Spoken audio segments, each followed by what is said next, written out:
முக்கிய செய்தி. தமிழர்களுக்கு எதிராக கருத்து தெரிவித்த மத்திய அமைச்சர் ஷோபா கரந்தலேஜே செய்தியாளர் சந்திப்பை நடத்தி மன்னிப்பு கோரினால் ஏற்கப்படுமா என கேள்வியை முன்வைத்து தமிழக அரசு விளக்கம் அளிக்க சென்னை உயர்நீதிமன்றம் உத்தரவை பிறப்பித்திருக்கிறது.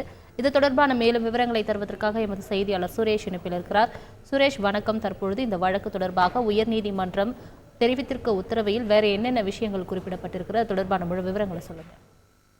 வணக்கம். பெங்களூருவில் உள்ள உணவகத்தில் நடந்த குண்டுவெடிப்பு சம்பவத்திற்கு தமிழகத்தைச் சேர்ந்தவர்கள் தான் காரணம் என மத்திய இணையமைச்சர் ஷோபா கரந்தலேஜே பேசியது பெரும் சர்ச்சையை ஏற்படுத்தியது. இது தொடர்பாக மதுரையில் திமுக சார்பில் அளிக்கப்பட்ட புகார்களின் அடிப்படையில் வழக்கு பதிவு செய்யப்பட்டது. அந்த வழக்கை ரத்து செய்ய வேண்டும் என்ற கோரிக்கையுடன் ஷோபா தரப்பில் சென்னை உயர்நீதிமன்றத்தில் மனு தாக்கல் செய்யப்பட்டிருந்தது.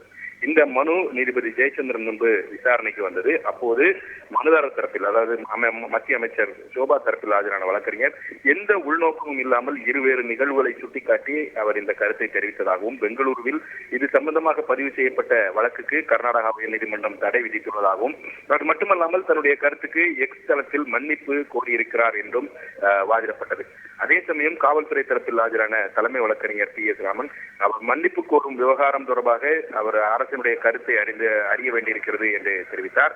இதையடுத்து இதுபோன்ற வழக்கில் ஏற்கனவே பொதுக்கூட்டத்தை கூட்டி மன்னிப்பு கேட்க வேண்டும் என்று நிபந்தனை விதித்ததாக சுட்டிக்காட்டிய நீதிபதி, அதே போல ஒரு செய்தியாளர் சந்திப்பை நடத்தி மன்னிப்பு கேட்டுக்கொண்டால் அரசு ஏற்றுக்கொள்ளுமா என்று விளக்கம் பெற்று தெரிவிக்கும்படி அரசு தரப்புக்கு உத்தரவிட்டு இந்த வழக்கினுடைய விசாரணையை ஜூலை 31ஆம் தேதிக்கு தள்ளி வைத்திருக்கிறார்.